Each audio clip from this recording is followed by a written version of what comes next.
자리에서 모두 일어나십시오. 오늘 우리에게 주실 말씀 요한복음 14장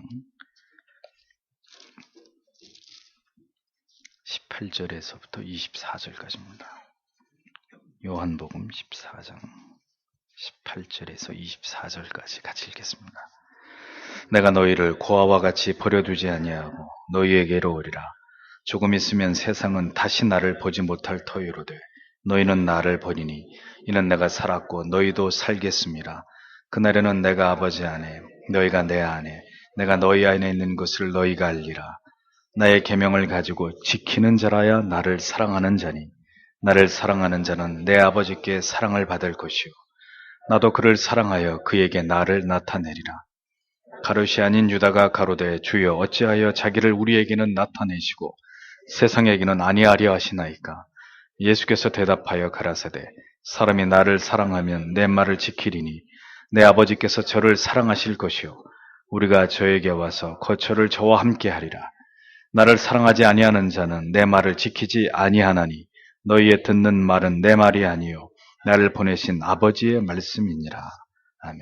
자리에 앉으십시오. 고아와 같이 버려두지 아니하고 이런 제목으로 하나님의 말씀을 전하도록 하겠습니다. 예수께서는 자신이 이제 아버지께로 돌아가시면 성령을 보내어 주실 것이라고 제자들에게 예고하고 있습니다. 성령은 곧 진리의 영이시고 영원토록 하나님의 자녀들 가운데 거하게 되실 것이라고 주님은 그렇게 약속하고 계십니다. 주님께서는 이제 아버지에게로 돌아가실 때가 시시각각으로 다가오고 있는 그 시점에서 자신이 감당하셔야 될 십자가의 순환을 생각하시는 것만으로도 적지 않은 마음의 괴로움과 고통을 느끼고 계셨을 터인데도 주님께서는 여전히 제자들을 위로하시는 일에 집중하고 계시는 모습을 보여주고 계십니다. 아들을 통해서 우리에게 나타내시는 이 하나님 아버지의 사랑을 보십시오. 그분은 그렇게 언제나 우리를 염려하시고 측은히 여기시고 우리를 긍휼히 여기시는 그런 하나님이시라는 사실을 우리는 알 수 있습니다. 제자들을 향해서 말씀하시는 주님의 말씀 한마디 한마디 속에서 우리는 성부 하나님의 마음을 고스란히 느낄 수 있는 것이죠. 오늘도 지난주에 이어서 18절의 말씀을 이어서 보면 내가 너희를 고아들로 버려두지 않을 것이고 너희에게로 올 것이다. 이렇게 말씀하고 계시는 것을 보게 됩니다. 제자들을 바라보시는 주님의 마음은 그들을 고아로 표현하시는 이 한 단어 속에서 주님의 마음을 절절히 느껴볼 수가 있습니다. 고아라는 한 단어에서 여러분들은 무엇을 생각하시게 되나요? 부모가 없는 아이들, 부모에게 버려진 아이들, 부모가 아니라면 그 누가 사랑을 해주어도 채워지지 않는 불쌍한 아이들, 그 누구로부터도 사랑을 받을 수 없는 것은 고사하고라도 먹을 것과 입을 것조차도 변변치 않은 불쌍한 고아들의 모습을 어렵지 않게 생각하실 수 있을 것입니다. 주님께서 바라보시는 제자들의 모습이 꼭 그러했다는 것입니다. 목자 없는 양떼들처럼 유리방황하게 될 그들의 모습이 주님의 눈에 선하셨던 것이죠. 어렵고 힘들던 시절에 자식들을 먹여 살리기 위해서 도시로 일을 떠나시는 아버지 혹은 어머니가 울면서 매달리는 어린 자녀들을 애써 떼어놓으면서 아빠가 엄마가 돈 많이 벌어서 반드시 돌아오겠노라고 그렇게 자식과 생이별을 해야 했던 그런 장면들을 한번 생각해 보십시오. 제자를 두고 떠나려고 하시는 주님의 마음이 조금은 이해가 되리라고 생각됩니다. 주께서는 제자들에게 힘주어 말씀하셨습니다. 내가 돌아올 것이다. 너희를 버려두지 않고 내가 너희에게로 반드시 돌아올 것이다. 이것이 주님의 의지이셨고 약속이셨습니다. 우리는 우리 자신을 누구라고 여기면서 살아가고 있을까요? 우리는 고아와 같은 존재들입니다. 그리스도께서는 이 세상에서 믿음으로 주를 의지하면서 살아가고 있는 모든 성도들을 모두 고아처럼 여기시는 분이십니다. 그래서 우리는 하나님 앞에서 고아와도 같이 이 세상을 살아가고 있는 그런 가련한 존재들에 지나지 않다는 것을 여러분들은 잊지 않으셔야 합니다. 그렇게 연약하고 보잘것없고 우리가 잘나 보이고 능력 있어 보인다 할지라도 우리는 모두 주의 돌보심이 없으면 단 하루도 살아갈 수 없는 우리는 그런 고아 같은 존재들일 뿐입니다. 목자 없는 양과 같이 지극히 연약한 무리들일 뿐이고 먼지와도 같고 한 줄기 바람처럼 스쳐 지나가 버리는 아침 풀잎에 잠시 맺혔다가 쉬 사라져버리는 이슬 같은 그런 가벼운 인생일 뿐인 그런 존재가 저와 여러분들입니다. 참된 신앙은 그렇게 주님께서 보시는 관점으로 우리 자신을 바라보고 우리 자신에 대해서 정직하게 정의하는 것입니다. 고아와 같은 인생, 아무도 돌보지 않고 그 누구로부터도 완전한 사랑을 받을 수 없고 완전한 체험을 얻을 수 없는 존재. 죄 아래서의 인간은 그렇게 고아와 같은 비참한 존재일 수밖에 없는 것입니다. 그래서 여러분 안에서 행복을 찾는 것은 어리석고 미련한 일이라는 것입니다. 그럼에도 우리가 감사할 수 있는 것은 그런 고아와 같은 우리를 결코 버리지 않으시고 반드시 다시 돌아올 것이라고 약속해 주시는 주님이 계시기 때문입니다. 저는 여러분이 진정으로 여러분의 인생 속에서 여러분 자신이 고아처럼 여겨지는 그런 처절하게 고독하고 쓸쓸하고 무력하고 비참한 존재에 지나지 않다는 사실을 생생하게 깨달을 수 있는 그런 경험을 여러분 모두가 한 사람도 빠짐없이 해보게 되시기를 간절히 원합니다. 왜냐하면 여러분들이 진정으로 고아와 같이 되어 보셔야 여러분을 결코 버리지 아니하시는 하나님의 그 지극하신 풍성하신 사랑과 긍휼을 선명하게 경험할 수 있기 때문입니다. 고아가 되보지 않고는 그 고아와 같은 우리를 사랑하시는 하나님의 사랑도 알 수 없는 것입니다. 주님이 다시 오시겠다고 했습니다. 이 말씀의 의미가 무엇일까요? 부활하신 이후에 다시 제자들에게 오심을 의미할 수도 있고 그리스도의 영이신 성령으로 이제 우리 가운데 다시 오심으로 우리에게 참된 생명이 되심을 의미할 수도 있을 것입니다.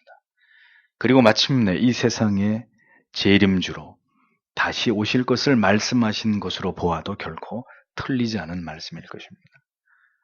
분명한 사실은 주님은 그렇게 반드시 우리를 홀로 버려두지 않으시고 주의 이름을 부르는 자들에게 언제나 다시 찾아오시는 분이시다라는 점입니다. 너희에게 오리라. 주님은 다시 오시겠다고 분명하게 아직 믿음이 연약한 제자들에게 말씀하셨습니다. 그렇다면 주님께서는 오늘도 제자들뿐만 아니라 보잘것없는 우리에게까지 찾아오시기를 기뻐하시는 분이시라는 사실을 우리는 기억해야 할 것입니다. 문제는 우리가 오늘도 주의 오심을, 주의 찾아오심을 주님께서 나의 삶 가운데 나와 동행해 주심을 우리가 간절히 사모하고 있는가 하는 점입니다. 돈이 있으면 좋고 나를 사랑해주고 나를 행복하게 해주는 사람이 있으면 그것으로 만족하고 안락한 집이 있고 편안하게 타고 다닐 좋은 차가 있으면 굳이 주님이 나에게 찾아와 주시지 않아도 내 인생은 살만하다고 여기는, 그것은 불신앙입니다. 여러분은 진정 여러분에게 주어진 삶 속에서 어떤 형태로든 주의 오심을 간절히 갈망하고 있는지를 생각해 보십시오. 그리고 그렇게 주의 찾아오심을 갈망하는 삶의 목표를 가지고, 그렇게 찾아오시는 주님을 배웁겠다는 결연한 의지를 가지고 여러분들의 삶을 살아가고 있는지를 돌이켜 보십시오. 간절한 기도, 말씀에 대한 매일의 묵상, 하나님을 더 알기를 갈망하는 구체적인 노력들에 대해서 여러분들이 마음을 다하고 있고, 그렇게 나에게 찾아오기를 기뻐하시는 주님을 앙모하고 있는 것인지를 여러분 안에서 확인해 보셔야 되는 것입니다. 주님은 오늘도 내일도 영원토록 우리에게 찾아오기를 원하시는 주님이십니다. 그러나 주님은 그렇게 주님의 찾아오심을 환영하지 않는 자에게 강제로 그 문짝을 부셔버리고 그렇게 찾아오시는 주님은 결코 아니십니다.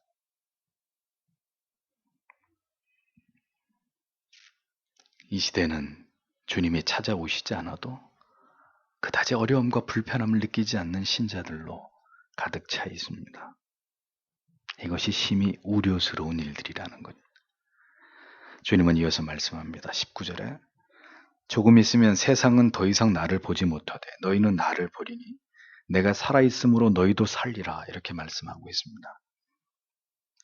주께서는 제자들이 주님께 있어서 특별한 의미라는 것을 말씀하셨습니다. 세상은 나를 보지 못하지만 너희들만큼은 나를 볼 수 있을 것이다.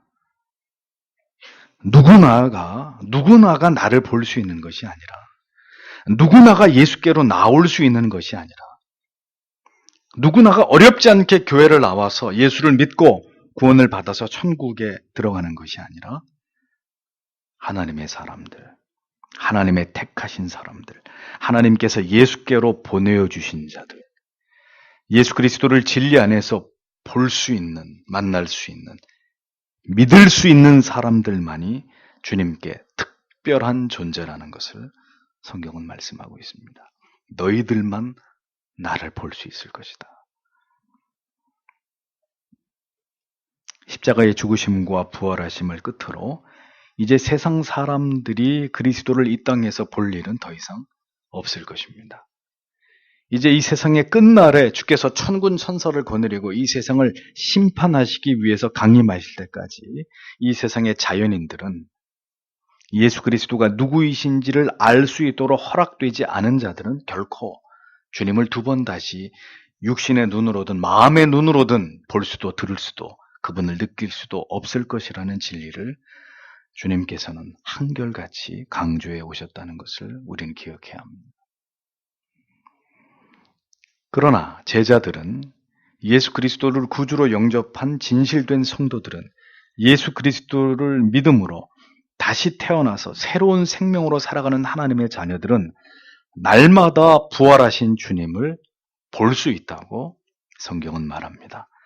진리의 말씀을 보고 듣고 영혼 깊숙이 하나님의 말씀을 깨닫게 될 때, 우리가 주의 도를 지켜 행하면서 마음으로 간절하고 뜨겁게 주를 사랑하면서 살아가는 삶의 모든 현장에서 우리는 주의 도우심과 사랑으로 오늘도 주의 자녀들과 함께 하시는 주를 배우는 감격을 맛보면서 우리의 인생을 살아갈 수 있다고 주님은 우리에게 분명하게 말씀하고 계십니다.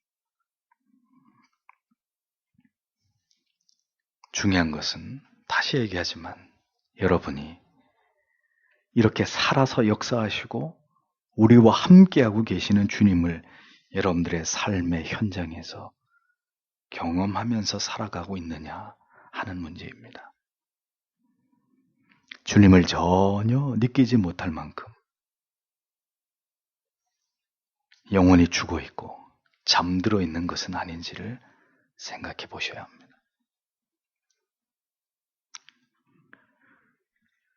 이어지는 20절의 말씀을 보면 그날에는 내가 내 아버지 안에 너희가 내 안에 내가 너희 안에 있음을 너희가 알리라. 이렇게 계속해서 이 말씀, 이 주제가 강조되고 반복되고 있는 것을 봅니다. 그리스도께서 부활하시고 진리의 영이신 성령이 제자들에게 강림하셨을 때 그들은 주께서 말씀하신 대로 이제 그들 가운데 진리의 영으로 성령 안에서 주께서 함께 하심을 느낄 수 있었습니다. 아버지와 아들이 연합을 이루시고 이제 그 연합 속에서 제자들까지 모든 하나님의 자녀들까지 연합되었다는 사실을 알 수 있게 될 것이라고 주님은 분명하게 말씀하셨습니다. 그렇기 때문에 신앙이라고 하는 것은 자신이 예수 그리스도의 피로 영원히 그분과 연합되고 결합되었다는 사실을 아는 것입니다. 그리고 이 사실을 견고하게 믿는 것입니다. 신앙은 주께서 내 안에 그리고 내가 그리스도 안에 있음을 아는 것입니다. 그리고 그것을 믿고 그것을 체험해 가는 것이 신앙입니다.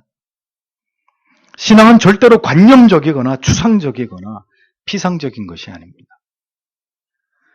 신앙은 그 신앙의 대상인 성삼위 하나님께 집중하고 성경의 진리를 깨달아 갈수록 더 선명하게 우리 안에 계시고 우리와 함께 하시는 하나님을 더 분명하게 깨달아가고 확신해 나아가는 긴 여정이 신앙입니다. 그래서 그 신앙이 그렇게 발전되어 가고 성장해 가지 못하면 그 신앙은 고사되게 되어 있는 거예요. 그 신앙은 결국 신앙의 자리를 벗어나게 되어 있는 것입니다. 아니면 고도의 위선 속에 쌓여서 하나님이 믿어지지도 않고 하나님이 느껴지지도 않고 하나님과 동행하지도 않으면서도 겉보기에는 신앙을 가지고 있는 신자처럼 종교인처럼 살아가는 위선자가 될 수밖에 없는 거죠. 그리고 그것은 그에게 무척이나 괴로운 일이고 고통스러운 일이고 견디기 힘든 고문과 같은 삶일 것입니다. 성도는 하나님이 우리와 함께 하심을 아는 이 세상에 존재하는 유일한 무리들입니다. 우리가 하나님 안에 있음을 결코 부인할 수 없는 사람들. 총과 칼로 막을 수 없고 불에 태워 죽이고 참수를 해도 결코 이 진리를 부인하지 않는 자들. 그들이 바로 성도이고 그러한 성도들이 역사 속에서 존재했기 때문에 피 묻은 복음이 오늘까지 전해지고 있는 것입니다. 지금의 성경은 이렇게 금색으로 테두리가 되어 있지만 제가 어렸을 때 보던 성경은 붉은색으로 주님의 피와 순교자의 피를 생각하는 붉은색으로 이 테두리가 붉은 물감으로 칠해져 있었습니다. 바울은 고린도후서 2장 14절에서 이렇게 말씀합니다. 항상 우리를 그리스도 안에서 이기게 하시고 우리로 말미암아 각 처에서 그리스도를 아는 냄새를 나타내시는 하나님께 감사하노라. 신자는 누구라고요? 그리스도 안에서 항상 이기는 사람들. 신자는 그리스도를 아는 냄새를 나타내는 사람들. 신자의 가치, 신자의 존재의 목적, 신자의 영광은 바로 이 세상에서 우리가 그리스도를 아는 냄새를 나타내기를 원하시는 그 하나님의 목적과 뜻에 합한 삶을 살아가는 것입니다. 그리스도께서는 내가 아버지 안에, 너희가 내 안에, 내가 너희 안에 있는 것을 너희가 알게 될 것이고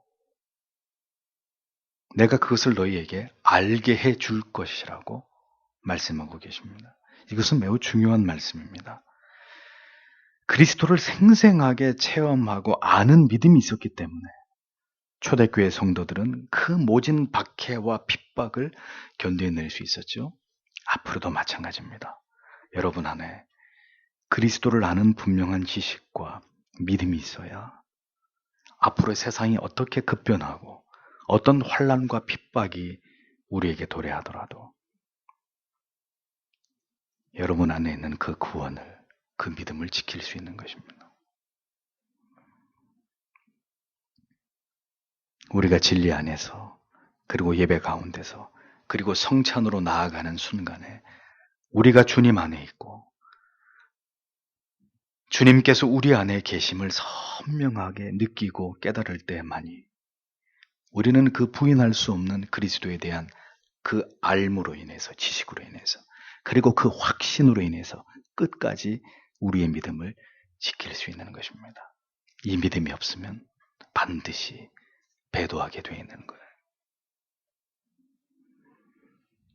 여러분은 그리스도께서 여러분과 함께 하심을 알고 믿고 있는 사람들입니까?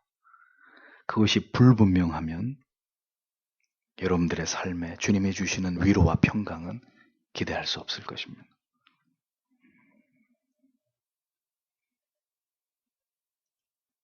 그리스도께서 나와 함께 하심을 알지 못하는데 어떻게 세상의 유혹을 잠재울 수 있습니까? 수없이 우리의 마음에 일어나는 죄의 욕망을 어떻게 죽일 수 있습니까? 어떻게 깨어지고 금이 간 관계의 갈등들을 풀어가고 절망을 이겨내고 수고와 슬픔뿐인 인생을 그 마지막 종착역까지 달려갈 수 있겠습니까? 믿음이 없으면 다 헛것이에요. 다 부질없는 것이에요. 그렇기 때문에 알아야 합니다. 알기를 소망해야 합니다. 그리고 우리 안에 함께 하시는 주님을 아는 그 믿음으로 모든 것을 이기는 삶을 살아가는 그리스도인이 되려고 하는 그 목적과 소망을 여러분의 마음속에 품어야 된다는 겁니다. 그리스도께서는 우리와 함께 하심을 더 세밀하고 확실하게 알 수 있는 길을 말씀하십니다. 21절에 내 명령들을 가지고 그것들을 지키는 자가 나를 사랑하는 자니 나를 사랑하는 자는 내 아버지께 사랑을 받을 것이요 나도 그를 사랑하여 그에게 나를 나타내리라 하시니라. 자, 보세요. 15절에 이어서 또다시 동일한 말씀을 반복하고 계십니다. 분명히 성령께서 오실 것이고 너희 가운데 함께 거하시고 너희는 내 안에 거하게 될 것이고 나 또한 분명히 너희 안에 거할 것이지만 이 한 가지를 반드시 기억하라고 주님께서는 재차 제자들에게 강조하십니다. 그것이 무엇입니까? 내가 너희에게 명한 모든 계명을 지키는 자가 되어야 한다. 나의 명령을 지키는 자라야 그가 진실로 나를 사랑하는 자로 여겨질 수 있다.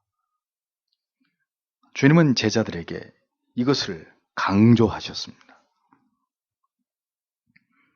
믿음은 순종이라는 아름다운 꽃과 열매를 만드는 뿌리입니다. 어떠한 어려움이나 환란이 도래한다고 해도 성경의 진리의 도에 순종하는 것이 그리스도인의 믿음입니다. 그리스도를 사랑한다는 입술의 고백을 수백 번, 수천 번, 수만 번을 드렸다고 해서 그것이 그리스도께서 기뻐하시는 고백이 될 수 없는 것은 그가 삶으로 삶 속에서 온갖 시련과 핍박과 불이익을 당하는 일이 있다 할지라도 하나님의 명령을 지켜 순종할 때만이 그리스도를 향한 그의 사랑의 진실성이, 진정성이 증명될 수 있는 것이기 때문입니다.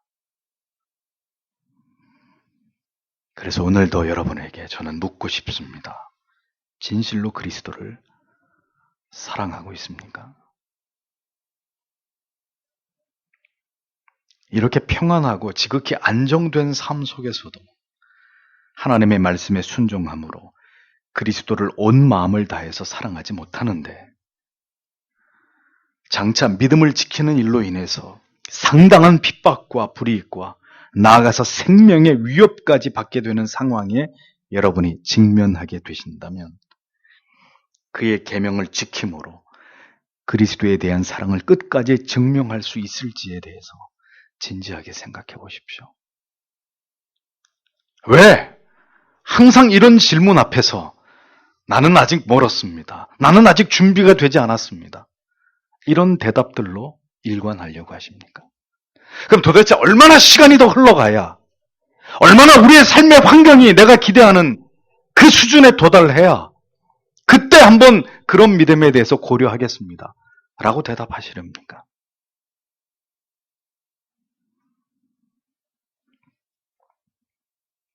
우리의 삶은 얼마나 그리스도께 복종하고 순종하기에 게으르고 나태하고 반항적인지 깊이 반성해 보셔야 합니다. 목사가 여러분에게 조금만 여러분들의 믿음을 위해서, 여러분들의 믿음의 진작과 성장을 위해서 조금만 어떤 충고와 권면을 드려도 지극히 부담스러워하시고, 응? 내가 다 알아서 할 텐데 뭘 저렇게 잔소리를 하고, 응? 그 목사가 한번 세상에서 살아보지, 그럼 그게 쉬운가? 그건 아닙니다.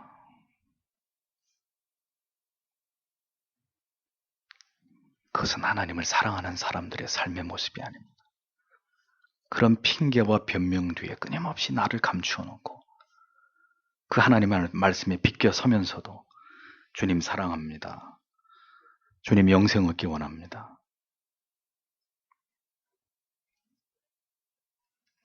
의미 없는 말들입니다. 성경과 기도와 모든 경건의 시간들로부터 담을 쌓고 살아가는 삶에서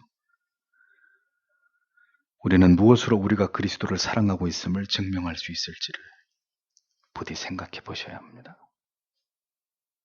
핑계와 변명, 주님 앞에서 통하지 않습니다. 왜 우리는 보다 더 그렇게 예수를 믿은 세월과 시간이 이렇게 오래됐음에도 불구하고 왜 우리는 보다 더 엄격하고 철저하게 주의 계명을 지키려고 하지 않는 것인가?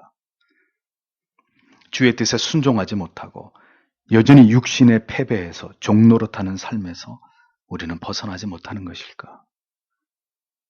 계명을 지키는 자라야 나를 사랑하는 자라고 주께서는 분명히 그렇게 해야만 아버지의 능력이 너희에게 나타나게 될 것이라고 말씀하는데도 우리는 왜 이다지도 주의 말씀을 무시하고 전혀 주의 뜻에 복종하지 않는 삶을 지속하고 있는 것일까요? 주님께서는 그렇게 순종함으로 주를 사랑하는 자들에게 세 가지 은혜를 베풀어 주실 것을 말씀하셨습니다. 첫째, 나를 사랑하는 자는 내 아버지께 사랑을 받는다. 두 번째, 나를 사랑하는 자는 나도 그를 사랑할 것이다. 세 번째, 나를 사랑하는 자에게 나를 나타낼 것이다.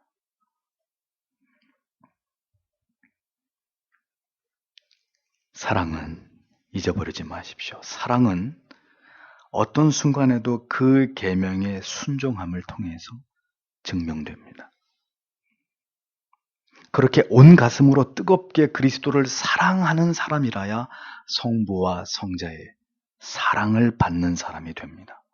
자, 이 말씀은 우리가 주님을 사랑해야 구원을 받을 수 있다. 이 의미가 결코 아닙니다. 구원은 하나님의 선수적인 사랑하심의 결과물이지 우리가 하나님을 사랑했기 때문에 하나님께 구원을 받은 것이 절대로 아니에요. 다만 하나님을 향한 성도의 사랑이 이제 하나님의 자녀가 된 그가, 그 신자가, 그 성도가 그의 삶으로, 삶의 순종으로 그 사랑을 증명하게 될 때, 증명해 나아가는 그런 삶을 살아갈 때 우리는 이제 더 한층 하나님의 크신 사랑을, 예수 그리스도의 크신 은총을 우리의 삶에서 뚜렷하게 경험하고 누릴 수 있다는 약속의 말씀이 바로 이 주님의 말씀입니다. 성부와 성자의 사랑을 받는 것과 더불어 주님께서 그에게 나를 나타낼 것이라고까지 약속하고 있는데 주님께서 어떻게 자신을 우리에게 나타내신다는 말씀일까요? 음성으로? 음성을 들려주시나? 아니면 어떤 환영을 보여주시나? 아니면 꿈에 나타나십니까? 어떻게 너에게 나를 나타낼 것이다. 어떻게 나타내시겠다는 거예요?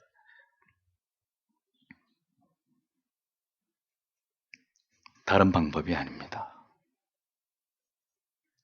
여러분의 주님을 뜨겁게 사랑하는 마음으로 그리고 하나님을 더 알고자 하는 그 갈망, 그 영혼의 갈증을 가지고 여러분들이 성경을 읽거나 지금처럼 성경의 말씀을 들을 때 여러분의 가슴이 뜨거워질 것입니다. 그것은 주님이 자신을 여러분들에게 나타내고 있는 시간입니다. 성경을 읽을 때 성경의 글자 하나하나가 마치 살아있는 듯이 여러분의 영혼의 세포 하나하나에 그대로 각인되고, 성경을 읽는데 그 모든 말씀이 마치 나에게 하시는 말씀처럼 찔리고, 또 그 말씀이 위로가 되고, 그 말씀에서 용기를 얻고, 그 말씀에서 지혜를 얻고, 그 말씀에서 권면을 받게 될 때, 마치 내 마음에 들통난 것처럼 하나님의 말씀이 여러분들에게 임하게 될 때, 여러분은 주의 나타나심을 경험하게 되는 것입니다. 그 어느 때보다도 내가 주님과 가까워져 있다는 사실을 여러분이 분명하게 경험하게 되는 것입니다. 뭘 통해서요? 하나님의 말씀을 통해서. 우리가 사랑하는 사람, 아주 절친한 사람과 함께 있을 때 우정, 사랑이라는 것이 눈에 보이지 않지만 감출 수 없이 우리의 얼굴과 말소리와 경쾌한 웃음소리를 통해서 증명되잖아요. 지금 우리가 얼마나 즐겁고 행복하고 그 사람과 같이 있는 것이 기쁘다는 것이 다 드러나잖아요. 그렇듯이 주님이 우리에게 영적인 현현을 보이실 때 우리는 이루 말할 수 없는 영혼의 만족과 평안과 기쁨과 안위를 누리면서 주님께서 그렇게 우리와 가까이 계심을 모든 이 은혜의 방편들을 통해서 생생하고 감격적으로 맛보게 되는 것입니다. 어떤 자에게요? 그의 계명을 지키면서 그의 계명에 순종하면서 그렇게 하나님을 사랑하고 있는 사람에게. 따라서 여러분들의 삶이 그것을 지향하지 않고 있다면 여러분들이 신자를 할지라도 고아처럼 살 수 있는 거예요. 외롭고 처절하게 눈물 나고 사는 게 너무너무 고통스럽고 아무도 나를 위로해 주지 않고, 정말 예수 믿는 게 이렇게 힘들고 척박하고 곤고하고 괴로운 일인지 그것을 뼈저리게 느끼게 되는 그런 삶을, 교회를 다니고 예수를 믿고 있는데도 그런 삶 속에서 고통당하는 일들이 지루하게 반복될 수 있는 것입니다. 왜요? 그의 계명을 지키지도 않고 그를 사랑하고 있지도 않기 때문에. 왜 신앙이 냉랭합니까? 왜 이토록 식어지고 권태롭고 실증으로 내 신앙이 가득 채워져 가는 걸까요? 그대가 그의 계명을 지키지 않고 살아가고 있고, 그대 자신을 섬기느라 쾌락을 주인 삼아 온통 분주한 삶을 살고 게으름에 기대어서 전혀 주의 계명에 복종하지 않는 영적인 깊은 잠에 취해 있기 때문에 여러분들은 그렇게 냉랭한 신앙생활을 마치 습관처럼 운명처럼 반복하고 있는 것이라는 겁니다. 하나님이 믿어지지 않는다고 원망하렵니까? 구원이 의심스럽고 회의가 생기나요? 왜 하나님께서는 나를 만나 주시지 않는 것일까? 원망과 불평으로 세월을 흘려보낼 겁니까?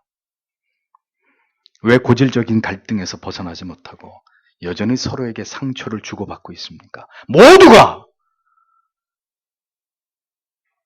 그대가 주의 계명에 순종하지 않고 있기 때문입니다.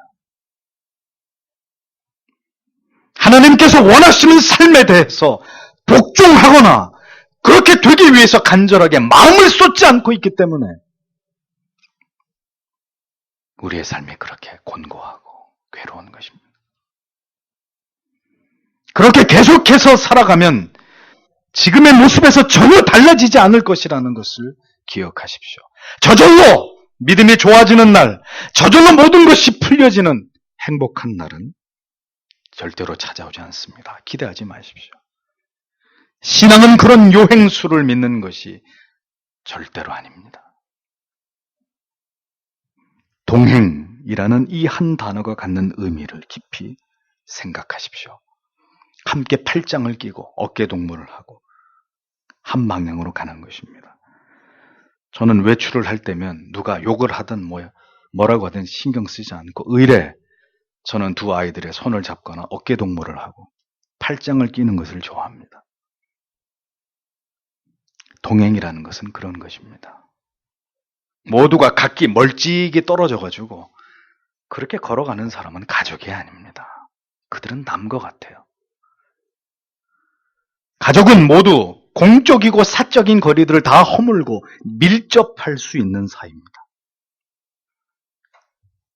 여러분이 그렇게 주와 동행하고자 하는 사람인지 여러분 자신에게 물어보십시오.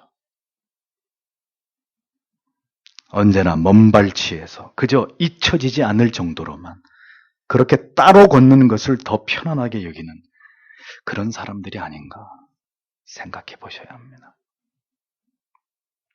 내 계명을 지키고 나를 사랑하는 자에게 나를 나타내시겠다. 주의 말씀을 들은 그의 우매한 또 다른 제자 유다는 주님께 다시 이 말씀을 듣고 이제 질문을 던집니다. 22절 23절에 가롯이 아닌 유다가 그분께 이르되 주여 어찌 주께서 우리에게는 자신을 나타내시고 세상에는 아니하리라 하시나이까 하며 예수님께서 그에게 대답하여 이르시되 사람이 나를 사랑하면 내 말들을 지키리니 내 아버지께서 그를 사랑하실 것이요 우리가 그에게 가서 우리의 거처가 그와 함께 있게 하리라. 이렇게 기록하고 있습니다. 여기서 언급하고 있는 유다는 다른 유다가 아니다. 성경이 그렇게 얘기합니다. 참 슬픈 얘기죠. 예수를 팔아먹은 그 유다 말고 다른 유다다. 이 유다는 유다서의 저자이고 알페오의 아들 유다를 말합니다. 야고보의 동생인 유다, 다른 복음서에는 다데오라고 불리는 예수를 팔아먹은 가룟 유다가 아니고 또 다른 유다입니다. 유다 역시 아직 성령을 통해서 주께서 하신 말씀들의 의미를 완전히 깨달아 알기 이전이었기 때문에 지금 주님이 하시는 말씀들에 대해서 전혀 올바른 이해를 가지고 있지 못하고 있는 모습을 보여줍니다. 그는 방금 말씀하신 주님의 말씀에 대해서 지금 세상은 주를 알아볼 수 없고 오직 너희들만이 나를 알아보게 될 것이라는 이 말씀에 대한 의문을 제기하고 있었습니다. 왜 주님께서는 우리들에게만 자신을 나타내시고 세상에는 주님을 나타내시려 하지 않으시는 것입니까? 자, 그의 질문과 의도가 무엇이었을까요? 예수 그리스도의 친형제들은 주님께서 공생애를 시작하실 무렵에 요한복음에 나오죠. 어떤 말로 주님께 빈정거렸습니까? 내가 진정으로 메시아라면 이제 네 자신을 세상에다가 드러내라. 이 시골 구석에서 그렇게 갑자기 뚱딴지 같은 그런 말을 하지 말고 네가 정말 하나님의 아들이고 메시아면 세상에다가 너를 드러내라. 유다는 역시 동일한 차원에서 주님께 그것을 질문했던 것이죠. 주님께서는 지금까지 계속해서 자신의 사명이 무엇인지에 대해서 말씀하셨고 왜 자신이 이제 죽어야 하는지를 설명하셨는데도 유다는 여전히 자신의 스승이 정치적인 메시아로 이스라엘의 모든 사람들 앞에서 자신을 나타내시지 않으시려고 하는 것에 대해서 의아해하면서 이와 같은 어리석은 질문을 던지고 있었던 것입니다. 아니 왜 주님을 드러내시지 않습니까? 왜 우리 12명의, 이제 11명의 제자들에게만 주님을 드러내시려고 하는 겁니까?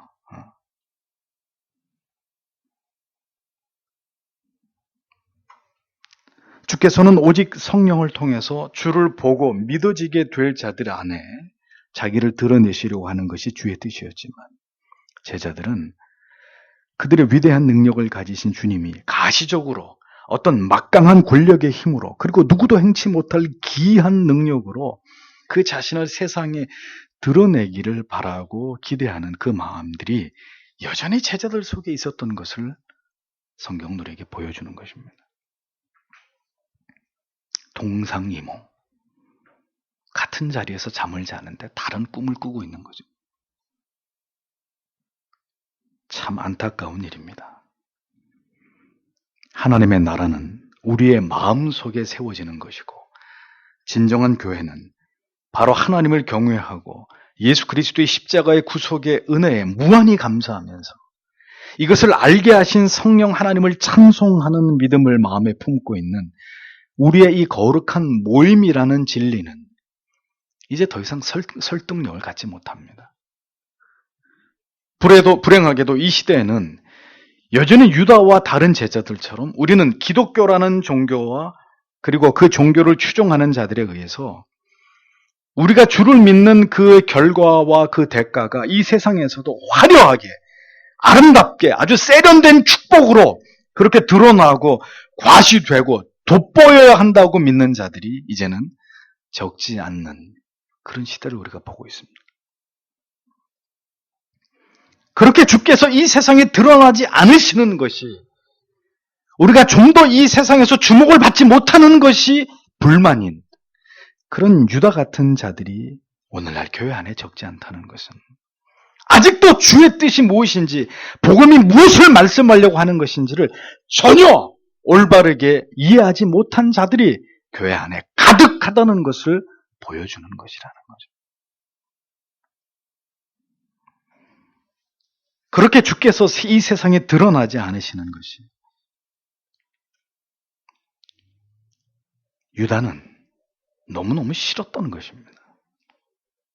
좀 예수님이 그렇게 드러나고 그 옆에서 제자들이 좀 가오를 잡고 정말 한 자리씩 좀 차지해야 이게 뭔가 자기들이 모든 걸 다 버리고 예수를 쫓았을 때 바라고 기대했던 것에 가까워지는 것인데 갈수록 그것과 점점 멀어지는 듯한 주의 말씀을 듣고 있는 유다는 참을 수 없었던 것입니다. 아니 왜 우리에게만 나타내십니까? 세상 천지가 다 알 수 있도록 주님 자신을 드러내십시오.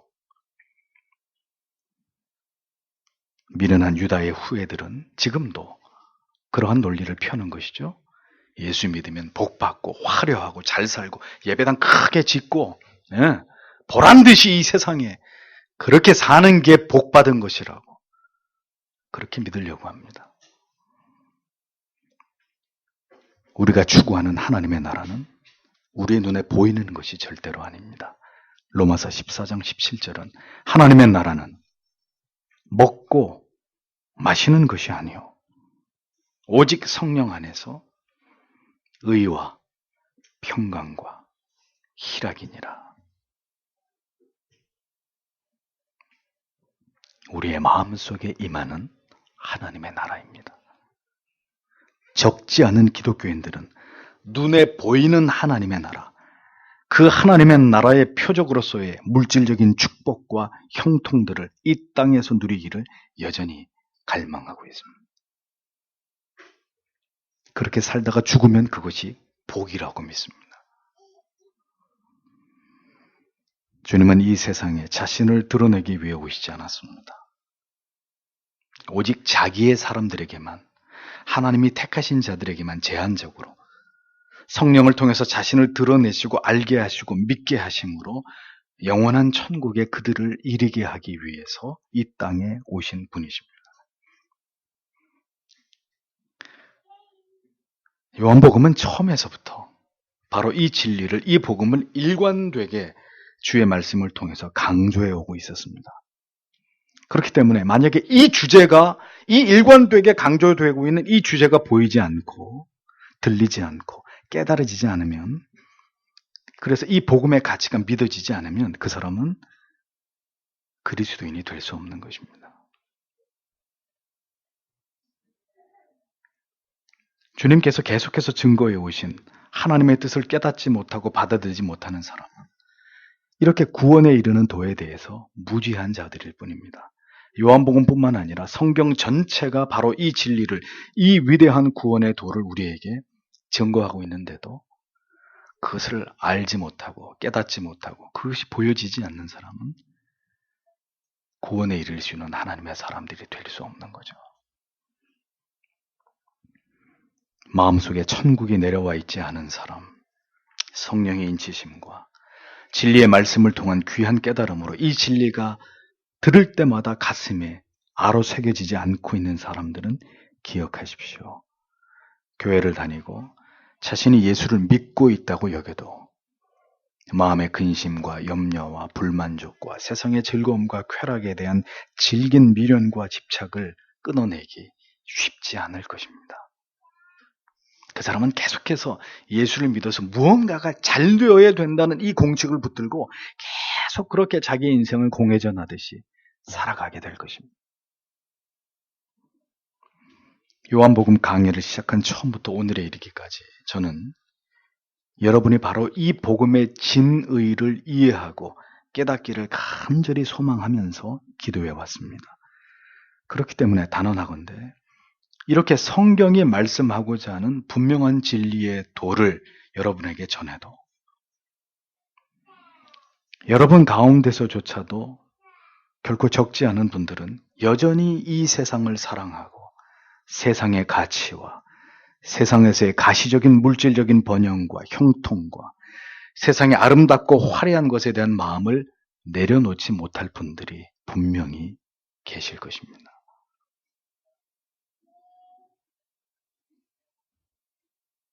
그래서 다시 말씀드립니다. 안 됩니다. 그 길은 절대로 구원의 길이 아닙니다. 여러분의 마음이 이 진리의 말씀으로 환골탈태하지 않는다면 여러분들이 바라보고 믿고 따라가려고 하는 그 길은 여러분을 영생으로 인도해 주지 못할 것입니다.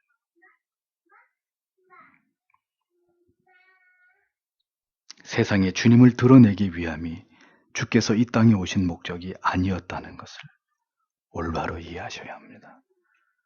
위대한 정치가요, 모든 문제들을 해결해 줄 수 있는 영웅으로 주님 자신이 이 세상에 인식되거나 그렇게 나타남이 주의 오심의 목적이 아니었듯이 성도는 조용히 그가 있는 곳에서 하나님의 자녀로 하나님을 드러내는 삶을 살다가 그 믿음을 이 세상에 증명하는 삶을 살아가다가 호련히 주님께서 부르실 때 그분의 품으로 돌아가면 되는 것입니다. 그것이 아름다운 성도의 삶입니다. 유다의 질문에 대한 주님의 대답은 무엇이었습니까? 사람이 내 말을 사랑하면 내 말들을 지키리니 내 아버지께서 그를 사랑하실 것이라고 했습니다. 주께서는 다시 21절에서 하신 말씀과 그다지 크게 다르지 않은 말씀을 또 반복하십니다. 강조, 또 강조, 또다시 제자들에게 강조하시면서 주의 말씀을 이해하지 못하고 있는 제자들에게 반복해서 그것을 이해시키기 위해서 노력하고 계시는 주님의 모습을 우리는 보게 되는 것이죠. 이런 의미입니다. 유다야, 왜 나를 세상에 드러내지 않는 것에 대해서 너는 그렇게 궁금해하느냐? 그것을 궁금해하지 말고 내 말을 기억해라. 그리고 내가 너희에게 이런 그 말의 의미를 새기고 그 말들을 지켜 행하거라. 너희도 나처럼 이 세상에서 참된 복음을 전파하고 그리고 고난을 받으면서 나의 뒤를 쫓아오거라. 그러면 그 아버지께서 그런 자들을 사랑해 주실 것이다. 이것이 주님이 유다에게 주신 답변이었습니다. 하나님께서 축복해 주시고 모두 보상해 주신다 이렇게 말씀하지 않으셨고 내 아버지께서 그를 사랑해 주실 것이다. 그리고 주님께서도 사랑할 것이다 라고만 분명히 반복해서 주님은 계속 말씀하셨습니다. 사랑해 줄 것이다. 내가 너에게 대박이 나게 해주겠다. 내가 너에게 상상할 수 없는 그런 복을 내가 너에게 안겨주겠다. 이렇게 말씀하지 않았어요. 사랑해 주겠다. 내 아버지께서 그런 자들을 사랑하시고 나도 그런 자를 사랑한다.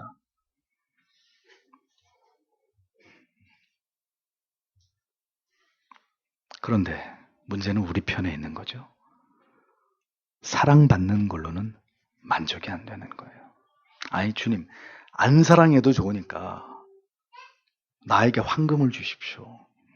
더 나은 삶을 나에게 주십시오. 하나님이 우리를 사랑해 주신다는데 왜 그것만으로 감사하지 못하게 되는 것일까요? 우리는 왜 하나님께 예수께로부터 받는 사랑만으로 만족이 되지 않고 그에 따른 어떤 보상과 어떤 물질적인 표현을 더 우리의 마음속에 원하고 있는 것일까요?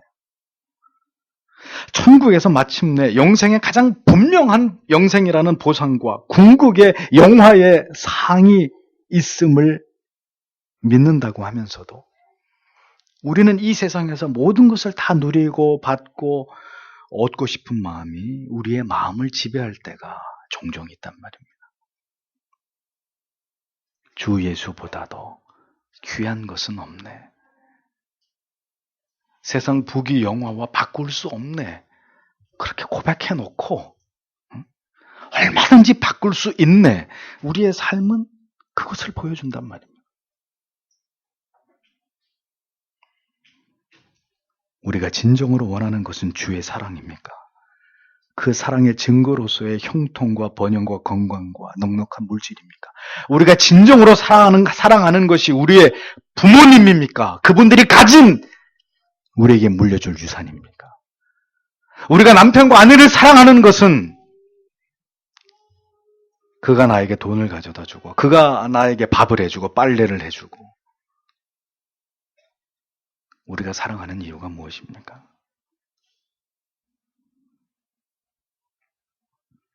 사랑만으로 만족하지 못하는 것은 구원받은 신앙이 아닙니다. 하나님의 사랑만으로 내 삶이 어떠하든지 내가 지금 북한에서 살아가고 있다 할지라도 내가 지금 저 아프리카에 다음 끼니를 걱정해야 될 만큼 그런 어떤 이로 말할 수 없는 육신의 궁핍과 기아에 허덕이고 있는 상황이 있다 할지라도 하나님이 나를 사랑하신답니다. 아니, 하나님이 나를 사랑하심을 저는 알고 믿고 있습니다. 그것만으로 주님 다음 끼니가 없어도 저는 당신의 그 사랑만으로 너무 만족스럽습니다. 우린 그렇게 할 수 있을까요?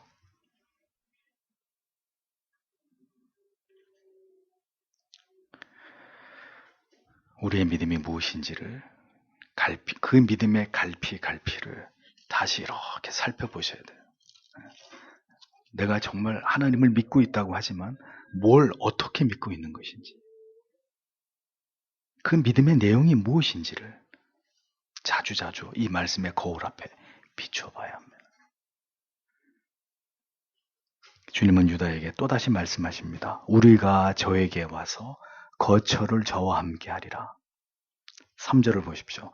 가서 너희를 위하여 처소를 예비하면 내가 다시 와서 너희를 내게로 영접하여 나 있는 곳에 너희도 있게 하리라. 거처, 처소, 주의 말씀이 반복되고 있습니다.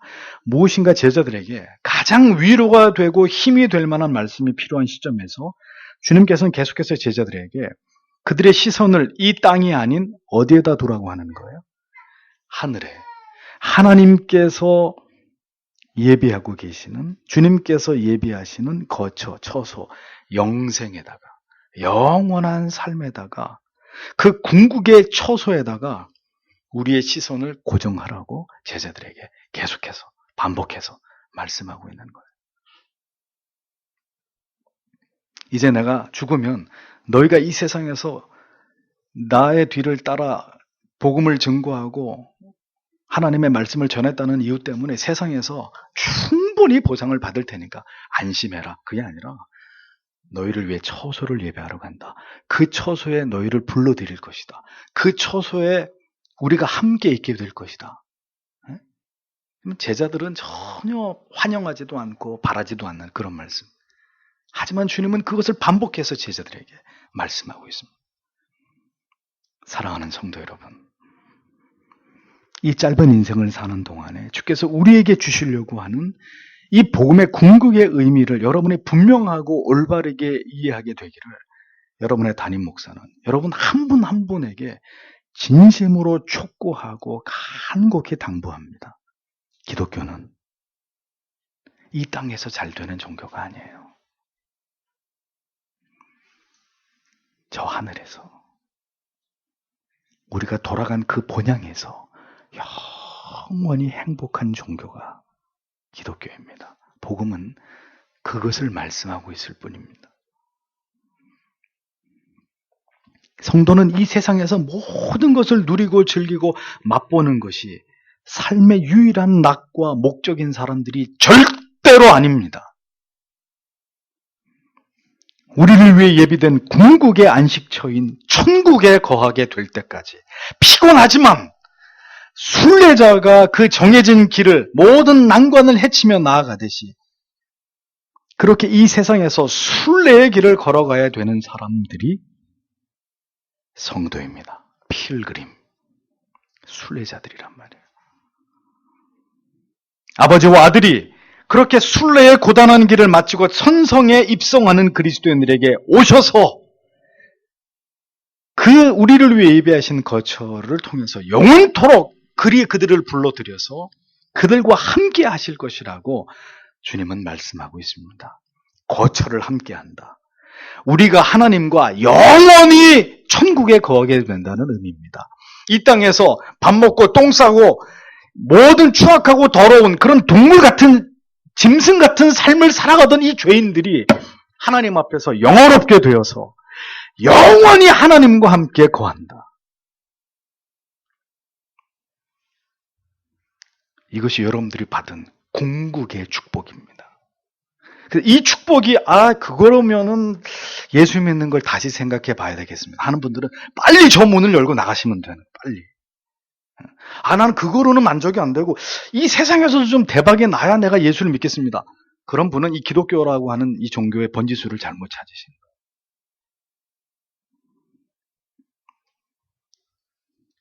결국 기독교의 진리는 이 말씀을 하고자 하는 것입니다.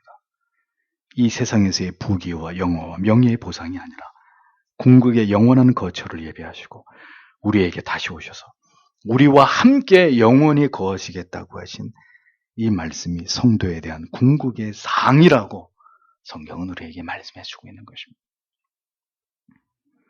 2절의 거처, 23절의 처소, 이 두 단어를 기억하십시오.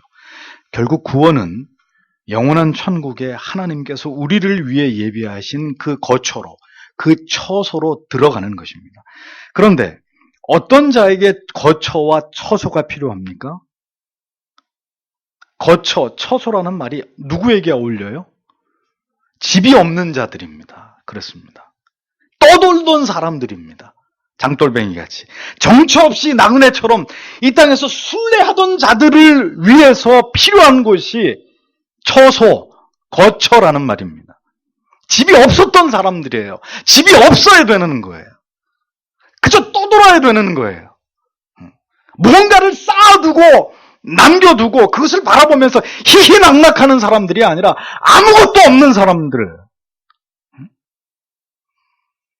누구 때문에요? 예수 때문에. 어디에서? 이 세상에서.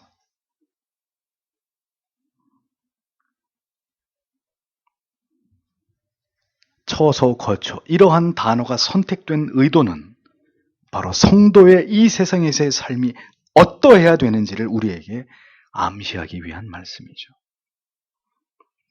즉 성도는 이 세상을 마치 여행자처럼, 나그네처럼, 객과 같이 그렇게 살다가 떠나야 될 사람들이고, 그렇게 살던 사람들이라야 영원한 우리의 처소가 저곳에 예비되어 있는 것을 마침내 맛보게 될 것이라고 성경은 우리에게 이 귀한 깨달음을 주고 있는 것입니다. 왜 우리가 거처하는 집에 대해서는 그토록 연연하면서 우리가 궁극에 거하게 될 영원한 처소, 영원한 저 거처에 대해서는 그렇게도 무관심하고 그곳에 우리의 마음을 두지 않으려고 하는 것일까요?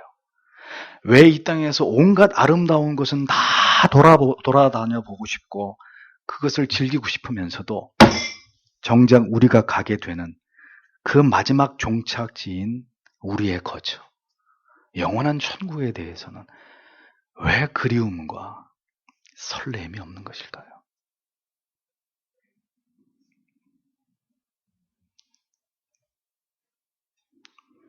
이 세상에서 영원히 살 자들이 아님에도 불구하고 왜 이 세상에서 영원히 살 사람들처럼 눈에 보이는 것에, 이 세상에 속한 것에 그렇게 벗어나지 못하는 것일까요? 우리를 위해 처소가, 거처가 마련되어 있다는 이 진리를 믿지 못하는 사람들은 천국을 소유한 진정한 그리스도인이 아닙니다. 눈에 보이는 집보다, 눈에 보이지 않는 우리의 영원한 처소에 마음이 있는 신자라야 그 사람이 진정한 천국의 시민이 될 수 있는 것입니다. 여러분은 그렇게 이 땅에서의 삶이 여러분들을 슬프게 하고 지치게 하고 여러분들을 괴롭게 할 때 눈을 들어서 그 하늘에 예비된 영원한 처소를 자주자주 바라보는 그런 삶을 살아가고 계십니까? 뭘 위해서, 어떤 가치를 위해서 살아가고 있는지를 또 생각하셔야 합니다. 진리는 계속해서 무엇이 구원인지를, 무엇이 믿음인지를, 무엇이 복음인지를 말씀해 오고 있습니다. 그런데 이 복음을 듣는 사람들 가운데는 이 말씀을 올바로 깨닫고 이제 이 복음이 말씀하는 가치를 위해서 살고자 하는 사람들이 있고, 여전히 이 말씀을 도무지 이해하지 못해서 주의 말씀을 따르고 순종하지 못하는 사람들이 있습니다. 이것은 절대로 이상한 얘기가 아니에요. 주님이 누누이 해오시던 말씀이었습니다. 24절에 나를 사랑하지 아니하는 자는 내 말들을 지키지 아니하나니 너희가 듣는 말은 내 것이 아니요 나를 보내신 아버지의 것이니라. 이렇게 말씀했습니다. 그리스도의 제자들, 신자들은 세상과 불신자들과 분명하게 구분되는 사람들입니다. 제자들은 그리스도를 지극히 사랑하는 자들이고 그 사랑 때문에 주의 말씀을 지켜 행하기 위해 최선을 다하는 자들이고, 세상과 자신만을 사랑하는 자들은 그가 그리스도를 때때로 사랑하는 것처럼 보였다 할지라도 그는 결국 자신과 세상을 더 사랑해서 주님의 말씀에 대한 관심이나 그 말씀을 지켜 행하는 일과는 동떨어진 삶을 살아가고 있는 신자가 아닌 사람일 뿐인 것입니다. 유대인들을 보십시오. 그렇게도 주님께서 올바른 구원의 길에 대해서 말씀하시고 이는 자신의 말이 아니라 나를 보내신 아버지의 말씀이라고 누누이 그들에게 일러주었어도 그들은 전혀 이러한 주님의 말씀을 비웃고 멸시하고 경멸했던 사람들입니다. 예수 그리스도를 사랑하는 자들, 예수 그리스도를 사랑할 수밖에 없는 자들, 그래서 그분의 명령과 계명이라면 그 무엇보다도 우선하고 복종하고 기꺼이 그 뜻을 쫓으려고 하는 사람들이 진정코 주를 사랑하는 사람들이라고 주님께서는 인정하고 계시는, 주님의 이 판단과 주님의 말씀을 우리는 잊어서는 안 됩니다. 주께서는 여러 차례에 걸쳐서 주님의 자신이 하시는 말씀은 절대로 주님의 말씀만이 아닌 하나님 아버지의 말씀이라는 뜻을 여러 차례에 걸쳐서 피력하셨습니다. 주의 하신 모든 말씀은 곧 아버지의 말씀이다. 구약의 율법을 말씀하신 하나님께서 신약에서 이제 이 새 언약을 아들을 통해서 말씀하신 것이다. 주님은 그 사실을 계속해서 증언하셨습니다. 하나님을 알고자 한다면, 하나님의 마음과 뜻을 알고자 한다면, 하나님께서 우리에게 말씀하신 그 구원을 올바로 이해하려고 한다면 우리는 예수께서 하신 모든 말씀을 올바르게 이해해야 될 필요가 있습니다. 예수님이 무엇이 구원이라고, 무엇이 구원에 이르는 믿음이라고 우리에게 자세히 풀어서 말씀하신 이 복음서의 그리스도의 말씀을 여러분도 선명하게 깨닫고 그 의미를 이해하셔야만 합니다. 그렇게 평생에 걸쳐서 우리는 하나님과 그의 아들께서 우리에게 하신 말씀들을 성령의 조명을 통해서 그것을 깨우쳐가는 자들이 되어야 하는 겁니다. 그리고 그 말씀을 지켜 행함으로, 그 말씀이 우리에게 말씀하는 그 믿음을 쫓아서 살아감으로 하나님을 기쁘시게 하고 하나님께 영광을 돌리는 그런 구별된 자들이 되어야 하는 것이죠. 성경의 역사는 그들의 이름을 성도라고 기억하고 있는 것입니다. 믿음이 무엇인지, 참된 구원이 무엇인지, 우리가 왜 천국을 사모해야만 되는지, 왜 기복적인 신앙은 우리를 진정한 구원으로 이끌 수 없는 것인지, 부디 성도 여러분, 성경이 말씀하고 있는 이 참된 진리를 쫓아서 그 길로 올바르게 행하시는 여러분 모두가 되시기를 바랍니다. 이 마음을 끝까지 지키는 사람, 그렇게 성령께서 붙들어 주시는 그가 참된 천국에 거하게 될 성도가 될 것입니다. 기도하겠습니다.